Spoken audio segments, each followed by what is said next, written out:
Chers amis, shalom. La question se pose beaucoup aujourd'hui. Un reconfinement est-il réellement nécessaire? Je vous laisserai répondre à cette question à la fin de la vidéo. Mais on va parler dans cette vidéo essentiellement du premier confinement. Le premier confinement mondial raconté dans la paracha, raconté dans la Torah, et précisément dans la paracha de cette semaine, parachat Noach. Dieu a créé le monde et il a créé toutes les espèces, le minéral, le végétal, l'animal et l'être humain. Mais au bout d'un certain temps, il s'est rendu compte que ces créatures se comportaient mal. Et il voyait que l'homme volait, tuait, trichait, violait. Il n'était pas content de ce comportement. Et Dieu n'a vu devant lui qu'une solution, c'est effacer l'humanité et recommencer le monde à nouveau. Cependant, Dieu a trouvé un tzaddik, un juste, un homme, un grand homme. C'était Noach. Noach, sa femme, ses deux garçons et ses belles-filles. Dieu a voulu sauver Noach et sa famille du déluge qu'il allait amener sur terre. Il s'est tourné à Noach et lui a dit « Bo el teva » construis une arche, construis une teva dans laquelle tu rentreras pendant le temps du déluge. Lorsque j'amènerai le déluge à l'extérieur, tu seras à l'intérieur confiné dans cette teva, dans cette arche, et de cette manière tu seras protégé du déluge. Et comme ça, pendant un an, une année entière, Noach et sa famille sont restés confinés dans la teva, dans l'arche, et il n'y avait ni téléphone, ni connexion internet, ni télévision, ni radio. Et comme ça, ils sont restés pendant une année entière. Alors donc, il y avait 3 étages dans la teva. Il y avait Noach dans l'étage supérieur. En dessous, il y avait les animaux. De chaque espèce, Dieu a fait rentrer dans la teva pour les protéger, pour qu'ils puissent se reproduire après le déluge. Et un 3e étage au sous-sol pour les déchets de Noach et des animaux.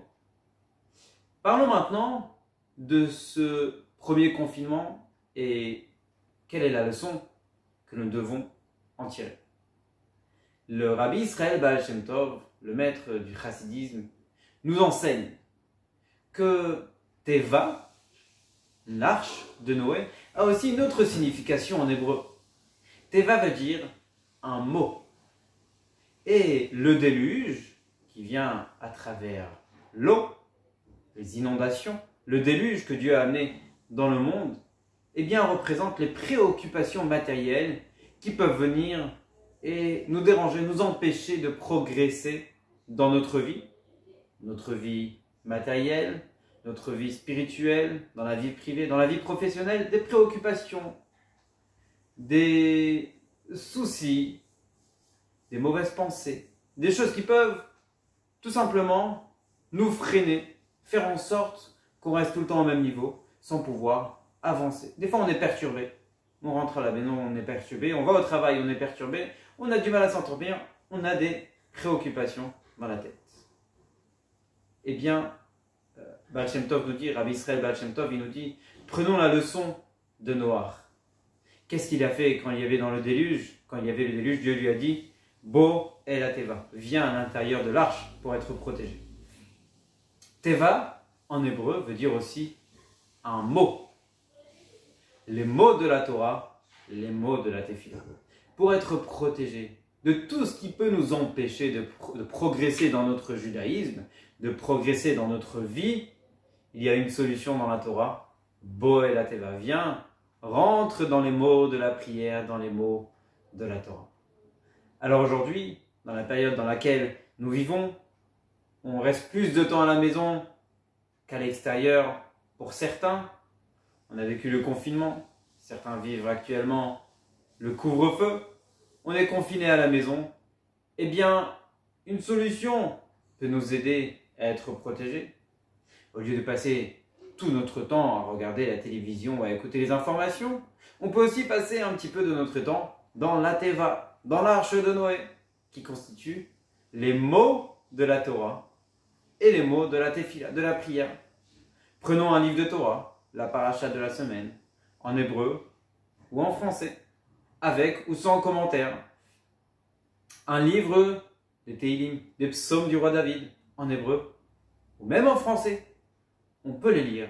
On peut être concentré, rentrer, être confiné dans ces mots-là, en oubliant tout ce qui se passe à l'extérieur de nous. Et de cette manière, Dieu nous dit qu'on va pouvoir être protégé de ce déluge. Prions bien sûr pour ne pas avoir besoin d'un deuxième confinement, mais nous prenons sur nous justement d'être confinés dans ces mots de la Torah et la Tfila. Demandons à Dieu d'enlever cette maladie, de bénir le monde entier, qu'il y ait la paix dans le monde, la sérénité, et que très bientôt on puisse tous aller à Jérusalem avec Mashiach et la construction du troisième Beth Amikdash. Shabbat Shalom.